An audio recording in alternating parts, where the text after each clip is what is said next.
Pastoral farming plays a huge part in the economy of the area, which is known as the Horn of Africa. Goats, cattle and camels are grazed over huge tracts of land, and farmers rely on 2 rainy seasons to sustain fodder for their livestock.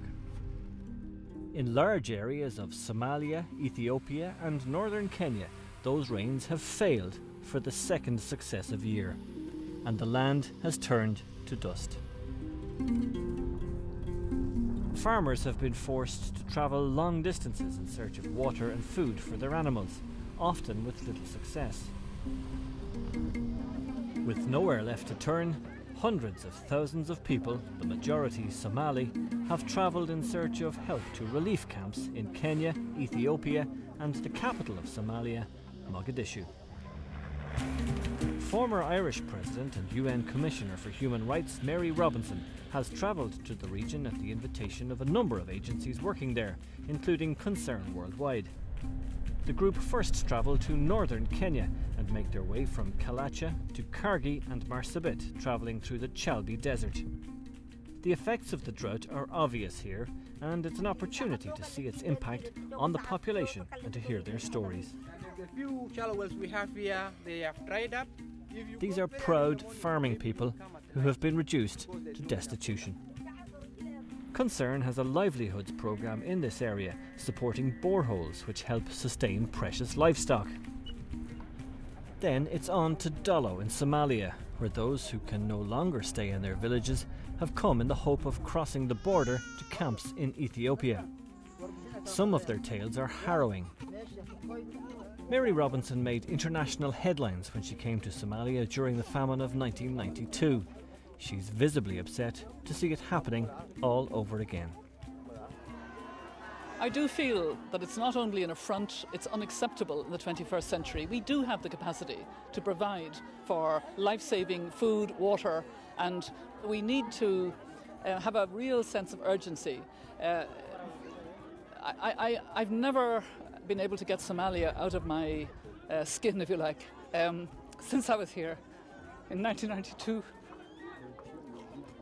And when I look around and I see yet again, and these are very resilient people, and they want the best. They want just food and water initially for their families. It's contrary to human rights, needless to say, but it's contrary to our whole human instincts that this would happen. The scale of the problem becomes abundantly obvious when the group moves on to Dadaab camp in Kenya. This camp has been in existence for nearly 20 years, but the numbers of those seeking refuge here have risen dramatically in recent months. For many who have travelled long distances to get here, their troubles are far from over. The reality is that these people are outside the main camp, so they haven't even been registered yet, are really not likely to gain food quickly. So this is a real concern because, as you can see, there's people everywhere here, really. For reasons of security, the final leg of this particular journey involves just 2 people. Tom Arnold, Chief Executive of Concern Worldwide, and Frances O'Keefe, its chairperson. They go to Mogadishu, a city riven by conflict for nearly 2 decades, to visit the Concern team and see some of the work being done there. In the camps, children are dying, their bodies too weak to resist outbreaks of measles and other diseases. Concern have been working here for 25 years now. This nutrition centre is coping with huge numbers of malnourished women and children. And does the mum know that it's a... Frances O'Keefe worked here as a nurse in 1992. It's a 7-month-old baby, and the mother has been travelling from Baidoa for the last 7 to 8 days. She's got 4 other children, and this baby is the weight of a very healthy, normal baby at home in Ireland that would be born. So this is actually 7 months old and weighs 4 kilos. So we're hoping, she's now moved in here, that she will come here every day. And it's quite difficult for a baby of this size to try and get them to take some food, but they will definitely try.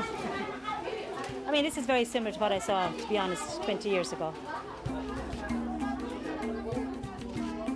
What's needed here is a massive scaling up of effort of help to these people, more food, looking after their health facilities, sanitation, etc.